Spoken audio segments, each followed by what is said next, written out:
world's largest lift irrigation project. తెలంగాణకు కరువు రాకుండా కాపాడే ప్రాజెక్టే కాళేశ్వరం ప్రాజెక్ట్.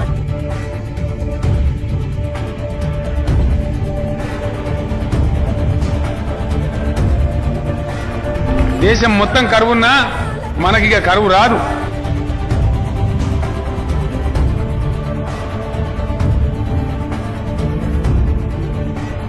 కాళేశ్వరం తెలంగాణకు కల్పతరువు. అసాధ్యమైనటువంటి పనిని ఇవాళ సుసాధ్యం చేసి ఇవాళ మన ముఖ్యమంత్రి కేసీఆర్ గారు. ముమ్మాటికి కాళేశ్వరం తెలంగాణకు వరప్రదాయినే.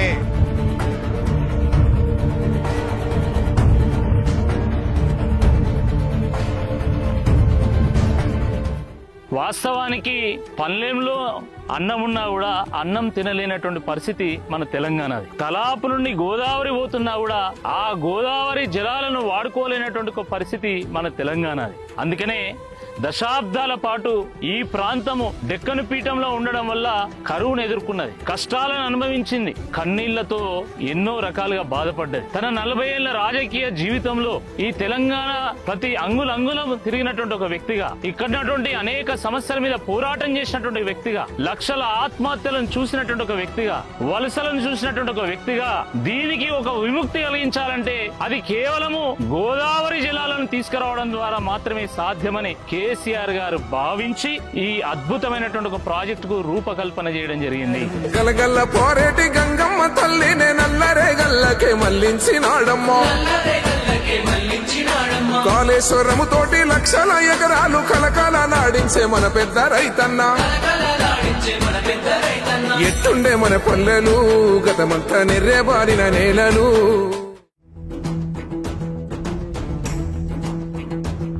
కాళేశ్వరం మీద అనేక అపోహలు సృష్టిస్తున్నటువంటి నేపథ్యంలో రాష్ట్రంలో కాళేశ్వరం మీద చర్చోపచర్చలు జరుగుతున్నటువంటి ఈ సందర్భంలో నిజంగా వాస్తవాలు ఏందో తెలుసుకునేందుకు మేము కాళేశ్వరం టూర్ చేపట్టడం జరిగింది.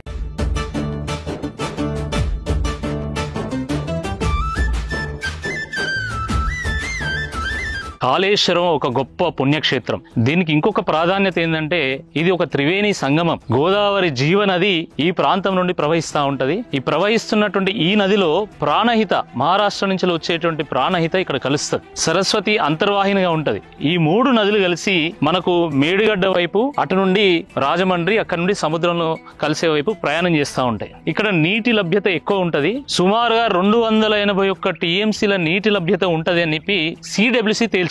కాంగ్రెస్ వాళ్ళు చెప్పేటువంటి తుమ్మిడిహట్టి దగ్గర కేవలము 80 టీఎంసీల నీటి లభ్యత మాత్రమే ఉందని చెప్పి అదే సిడబ్ల్యూసీ చెప్పింది. నీటి లభ్యత ఎక్కువ ఉండాలంటే అది ఈ ప్రాణహిత కలిసిన తర్వాత ఇక్కడ మాత్రమే అది సాధ్యమని చెప్పి కేసీఆర్ గారు కాళేశ్వరంకు రూపకల్పన చేశారు.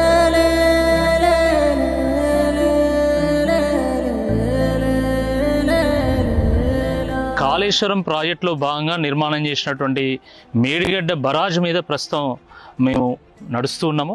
ఇప్పుడు ఈ నిల్చున్న సమయానికి సుమారుగా ఒక 4 లక్షల క్యూసెక్ల నీళ్లు ప్రవహిస్తున్నది. అంటే సుమారుగా ఒక మనకు 40 టీఎంసీల నీళ్లు ప్రవహిస్తున్నది. 40 టీఎంసీల నీళ్లు ప్రవహిస్తున్నా కూడా ఈ 85 పిల్లర్లో ఏ ఒక్క పిల్లర్ కూడా ఏం కాలేదు. దీంట్లో కేవలం ఈ యొక్క 2 పిల్లర్లో కొంత చీరికలు వచ్చినంత మాత్రాన అయిపోయింది. కాళేశ్వరం కూలేశ్వరం అయిందని చెప్పి మాట్లాడడం ఏంటో ఇది చాలా దురదృష్టకరం. ఇది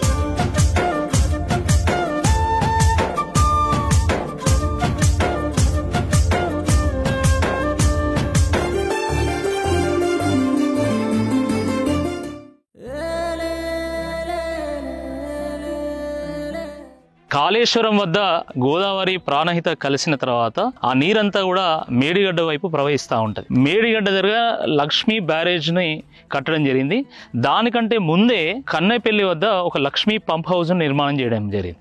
ఈ లక్ష్మీ పంప్ హౌస్లో 17 పంపులు ఉన్నాయి. ఈచ్ పంపు 2219 క్యూసెక్ల వాటర్ డ్రా చేస్తుంది. 40 మెగావాట్ల కెపాసిటీ కలిగినటువంటి పంపు ఈచ్ పంపు. అంటే మొత్తం 17 పంపులు 680 మెగావాట్ల కెపాసిటీతో మొత్తము పర్ డే 3 టీఎంసీ వాటర్ని డ్రా చేసి ఈ పైపుల ద్వారా ఈ కాలువలో నీటిని పోస్తాయి. ఆ పోసినటువంటి నీరు కాస్త ఈ కాలువల ద్వారా మళ్ళీ అన్నారం బ్యారేజ్ దగ్గరికి వెళ్తాయి.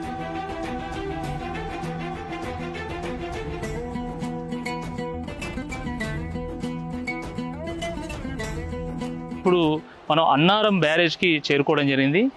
ఈ బ్యారేజ్కు సరస్వతి బ్యారేజ్గా నామకరణం చేశారు. సుమారుగా 2734 కోట్ల వ్యయంతో నిర్మాణం చేసినటువంటి ఈ ప్రాజెక్టులో సుమారు 66 పిల్లర్లు ఉన్నాయి. 66 పిల్లర్లు కలిగినటువంటి ఈ ప్రాజెక్టు ఒక 10 టీఎంసీల నీటిని ఆపగలుగుతుంది.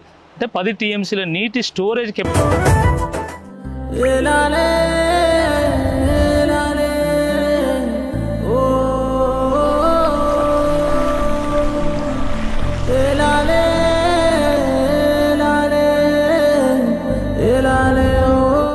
తెలంగాణకు జీవధారైనటువంటి కాళేశ్వరం ప్రాజెక్టులో భాగంగా కట్టినటువంటి 3వ బ్యారేజే ఈ సుందిల్లా పార్వతి బ్యారేజు. సుమారుగా 2000 కోట్ల రూపాయలతో కట్టినటువంటి ఈ బ్యారేజ్లో 75 పిల్లర్లు ఉన్నాయి, 13 పంపులు ఉన్నాయి.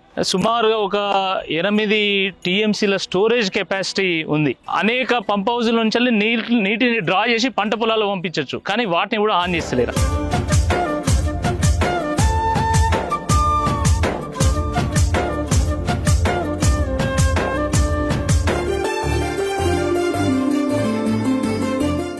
కాళేశ్వరం ప్రాజెక్టులో భాగంగా అద్భుతమైనటువంటి అత్యంత లేటెస్ట్ సాంకేతిక పరిజ్ఞానంతోనే రూపొందించినటువంటి బాహుబలి మోటార్లను ఈరోజు మొత్తం పడావు పెట్టడం జరిగింది. కాంగ్రెస్ ప్రభుత్వం వచ్చిన దగ్గర నుండి అన్నారం, సుందిల్లా, మేడిగడ్డ వద్ద ఉన్నటువంటి లక్ష్మీ, సరస్వతి, పార్వతి పంప్ హౌస్లను పూర్తిగా నిర్వీర్యం చేసి కాళేశ్వరం పని అయిపోయింది అని చెప్పడానికి కాంగ్రెస్ పార్టీ ప్రయత్నం చేస్తున్నది. మీరు చూసినట్టయితే ఇక్కడ మనం పార్వతి పంప్ హౌస్ దగ్గర ఉన్నాము. ఇది సుందిల్లా బ్యారేజ్ దగ్గర నిలిచినటువంటి నీటిని తీసుకొచ్చి ఎల్లంపల్లిలో ఎత్తేటువంటి ఈ పంప్ హౌస్ ఇది. మనం చూస్తే అసలు ఆ బోర్డు కూడా తుప్పు పట్టింది. కనీసం ఒక మనిషి కూడా లేడు ఇక్కడ కనీసం దీన్ని మెయింటైన్ చేయడానికి. కానీ కంప్లీట్ నిర్లక్ష్యం మనకు చాలా స్పష్టంగా కనబడుతుంది. దానివల్లనే దీని డెలివరీ పాయింట్ దగ్గర కూడా ఒక చుక్క నీరు లేదు.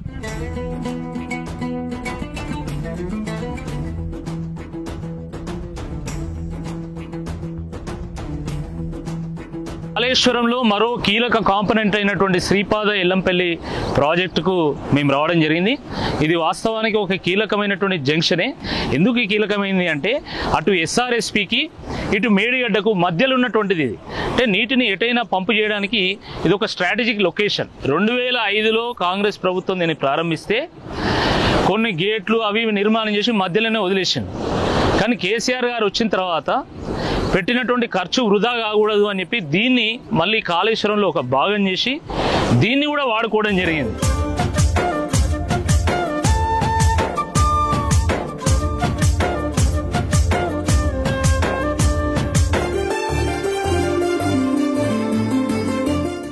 కాళేశ్వరం ప్రాజెక్టును ఒక ఇంజనీరింగ్ మార్వలని కేసీఆర్ గారు చేసిన ఈ ప్రయత్నాన్ని భగీరథ తత్వం అని చెప్పేసి అందరూ వర్ణిస్తారు.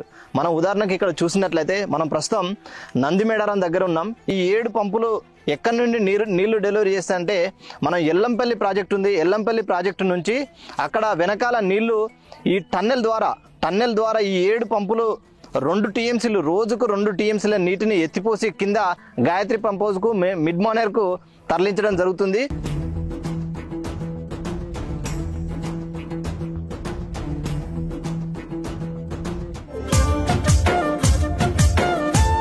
కాళేశ్వరం లింక్ 2 ప్రాజెక్ట్ లో భాగమైన గాయత్రి పంప్ హౌస్ వద్ద ఇప్పుడు మనం ఉన్నాం. ఇందులో మొత్తం 7 పంపులు ఉన్నాయి. వీటినే బాహుబలి మోటార్లు అని కూడా మనం అంటాం. ఒక్కొక్క పంపు సామర్థ్యం వచ్చేసి 3150 క్యూసెక్కుల నీళ్లను ఎత్తిపోసే సామర్థ్యం గల పంపులు ఇక్కడ ఉన్నాయి. ఒక రోజుకి అన్ని పంపులు కలిపి ఒక రోజుకి 2 టీఎంసీల నీళ్లని ఎత్తిపోస్తా ఉంటాయి. ఇక్కడి నుండి డైరెక్ట్ గా మిడ్ మానేర్ కి ఆ నీళ్లను ఎత్తిపోస్తా ఉంటారు.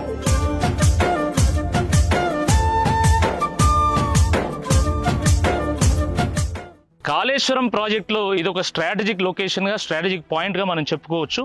ఎందుకంటే కడెము గోదావరి జలాలను ఎల్లంపల్లి దగ్గర ఓడిసిపడతాం మనము. ప్రాణహిత గోదావరి జలాలను అటు మేడిగడ్డ, అన్నారం, సుందిల దగ్గర ఒడిసిపట్టి ఎల్లంపల్లి తీసుకొచ్చి ఈ ఎల్లంపల్లి నుండి మనము Gayatri pump house, Medaram pump house, ఆ 2 పంప్ హౌస్ ద్వారా మనం ఆ నీళ్లను తీసుకొస్తాము. ఆ నీళ్లు వచ్చే పాయింట్కి ఎస్ఆర్ఎస్పి వరద కాలువ ద్వారా ఇక్కడికి ఎస్ఆర్ఎస్పి నీళ్ళు వస్తాయి. ఈ 2 కెనాల్స్ ద్వారా వచ్చేటువంటి నీళ్లు ఇవి మిడ్ మానేర్కి వెళ్ళి లోయర్ మానేర్కి వెళ్ళి వేరియస్ ఛానల్స్ ద్వారా, వేరియస్ కెనాల్స్ ద్వారా, రిజర్వాయర్స్ ద్వారా అవి తెలంగాణలో ఉన్నటువంటి పంట పొలాలకు చేరుతాయి. అయితే ఇక్కడ మనం చెప్పుకోవాల్సినటువంటి ప్రధానమైనటువంటి పాయింట్ ఏంటంటే, ఈ ఎస్ఆర్ఎస్పి ఒకవేళ ఎండాకాలంలో కానీ లేకపోతే కరువు వచ్చినప్పుడు ఎండినప్పుడు మనం ప్రాణహిత ద్వారా, అదేవిధంగా ఎల్లంపల్లి ద్వారా వచ్చేటువంటి నీళ్లను ఈ గాయత్రి పంప్ హౌస్ ద్వారా తీసుకొచ్చి మళ్ళీ ఇదే కెనాల్లో రివర్స్ పంపింగ్ రాంపూర్, రాయేశ్వర్పేట్, ముక్పాల్లో ఉన్నటువంటి పంప్ హౌస్ల ద్వారా ఆ నీళ్లను రివర్స్ పంపింగ్ ద్వారా తీసుకుపోయి ఎస్ఆర్ఎస్పిని నింపుతాము. అందుకనే కేసీఆర్ గారు నదులకు నడక నేర్పిన్లు అంటారు.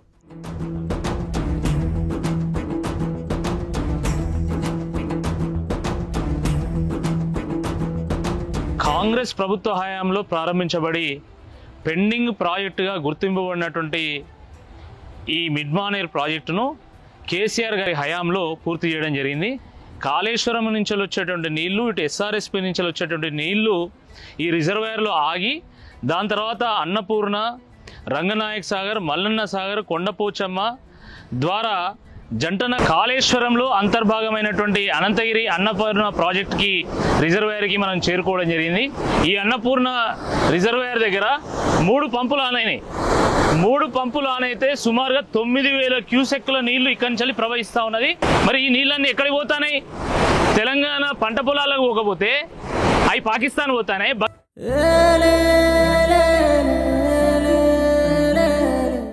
ఈ రంగనాయక్ సాగర్ రిజర్వాయర్ కి మనం చేరుకున్నాం. రంగనాయక్ సాగర్ దగ్గర ఇప్పుడు 3 మోటార్లు ఆన్ అయినాయి. 4 మోటార్లు ఆన్ అయితే రోజుకు 1 టీఎంసీ నీటిని ఎత్తిపోసేటువంటి ఈ రిజర్వాయర్ చూసిన తర్వాత కాంగ్రెస్ పార్టీ నాయకులు ఏం సమాధానం చెప్తారు? మరి ఈ నీళ్ళని ఎక్కడికి పోతున్నాయి? కాకతీయులు గొలుసుకట్టు చెరువులు కడితే కేసీఆర్ గారు గొలుసుకట్టు రిజర్వాయర్లు కట్టి గోదావరిని చేయి పట్టుకొని మొత్తం తెలంగాణ అంతా తిప్పుకుంటూ చివరకు హైదరాబాద్ కూడా గోదావరిని. ఇప్పుడు మనము సిద్దిపేటకి సమీపంలో ఉన్నటువంటి రంగనాయక్ సాగర్కి చేరుకున్నాం. ఈ రంగనాయక్ సాగర్కి అనంతగిరి నుండి టన్నెల ద్వారా ఇక్కడికి నీరు చేరుతున్నది. ఆ టన్నెల్లో సుమారుగా ఒక 700 మీటర్లు ప్రయాణం చేసి ఇక్కడికి వస్తే ఈ టన్నెల్లో వచ్చినటువంటి నీళ్లు మనకు కనబడతాయి. అంటే ఎంత గొప్ప భగీరథ ప్రయత్నం మనకు అర్థమవుతుంది. గొలుసుకట్టు రిజర్వాయర్లను నిర్మాణం చేసి 550 మీటర్ల లోతున్నటువంటి గోదావరి నీటిని సిద్దిపేటకు లిఫ్ట్ చేసి పోస్తున్నారు. లిఫ్ట్ చేసి పోస్తే ఈ రంగనాయక్ సాగర్ కింద సుమారుగా 1,10,000 ఎకరాలు. కాళేశ్వరం ప్రాజెక్టులో భాగమైన మల్లన్న సాగర్ రిజర్వాయర్ దగ్గర ఉన్నాం. ప్రస్తుతం ఈ కెనాలు మనకు కొండపోచమ్మ సాగర్కి వెళ్తుంది. ఈ కెనాలే మనకు నల్గొండ జిల్లాలోని గంధమల్ల చెరువుకు అలాగే బస్వాపూర్ రిజర్వాయర్కి వెళ్తుంది. ప్రస్తుతం ఇప్పుడు మనకు 1100 క్యూసెక్ల నీటిని విడుదల చేసి కొండపోచమ్మ సాగర్ యొక్క Akkaram pump house, Markook pump house ద్వారా కొండపోచమ్మ సాగర్ రిజర్వాయర్లోకి నింపుతున్నారు.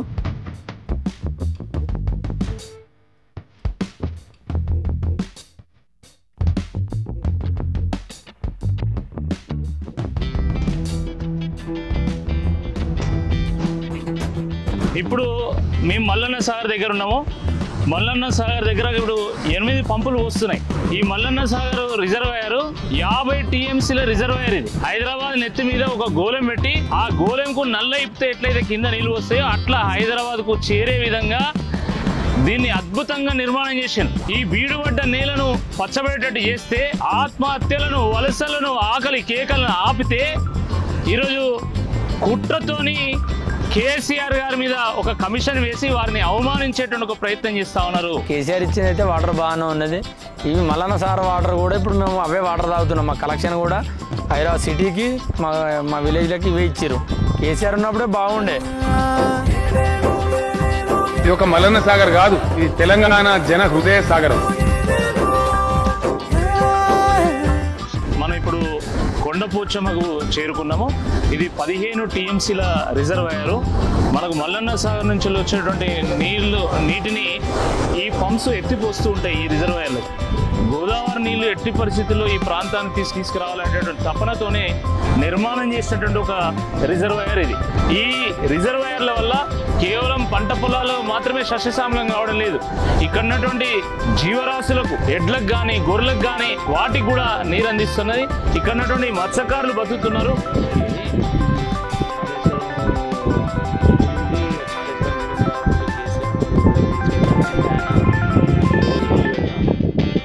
ఇప్పుడు అవే కదా నీళ్ళు వచ్చేది, కాళేశ్వరం నీళ్ళే కదా వచ్చేది. కాళేశ్వరం మరి ఎక్కడి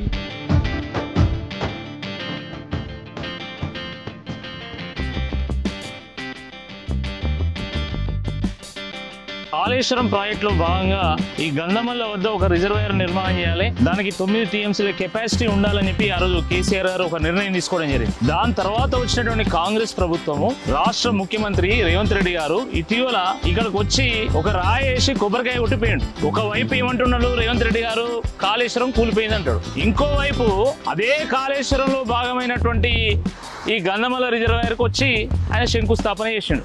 ఇప్పుడు ఏది నిజం అనుకోవాలి? కాళేశ్వరం ఉన్నదనుకోవాలన్నా లేదా కాళేశ్వరం కూలిపోయింది అనుకోవాలన్నా? మళ్ళీ దీనికి రేవంత్ రెడ్డి గారు నీళ్లు తీసుకొచ్చేది ఎక్కడి నుండి అంటే మల్లన్న సాగర్ నుండి. మరి మల్లన్న సాగర్లో నీళ్ళు ఎక్కడి నుంచి వస్తున్నాయి? కాళేశ్వరం ప్రాజెక్ట్ నుండే వస్తున్నాయి.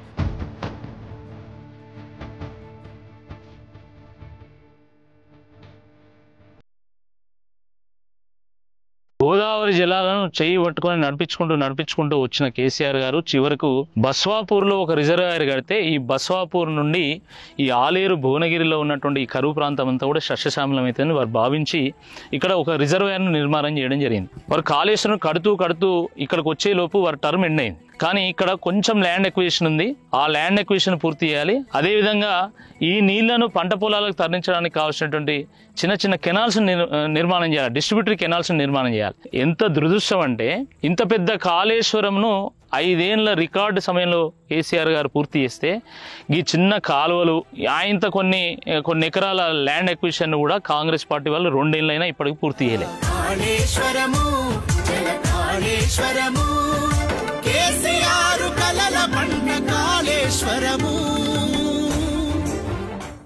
ఆ కాళేశ్వరం దగ్గర ఆ 3 బ్యారేజీల్లో మేడిగడ్డ, అన్నారం, సుందిళ్లలో నిర్మాణం చేసినటువంటి పిల్లర్లను చూస్తుంటే ఒక్కో పిల్లరు ఒక్కో అమరవీరుడికి ఒక స్మారక స్తూపంలాగా కనబడ్డది. ఆ పంప్ హౌజుల్లో ఒక్కొక్క బాహుబలి మోటార్ని చూస్తుంటే ఆ కేసీఆర్ గారు, జయశంకర్ గారు, కాళోజీ వాళ్ళు పడ్డ తపన, వాళ్ళు కన్న కళ మనకు చాలా స్పష్టంగా ఆ బాహుబలి మోటార్లో కనబడతా ఉంది. ఆ పంప్ హౌజుల నుంచి ఎక్కి దునుకుతున్నటువంటి పరవళ్లు దొక్కుతున్నటువంటి గోదావరి జలాలను చూస్తుంటే సకల జనులు ఆ రోజు ఉద్యమంలో ఏ రకంగానైతే బయటికి వచ్చి జై తెలంగాణ నినదించిందో దానికి ఫలితమే ఈ రోజు గోదావరి జలాల పరవళ్లు అని చెప్పి చాలా సంతోషపడ్డాం.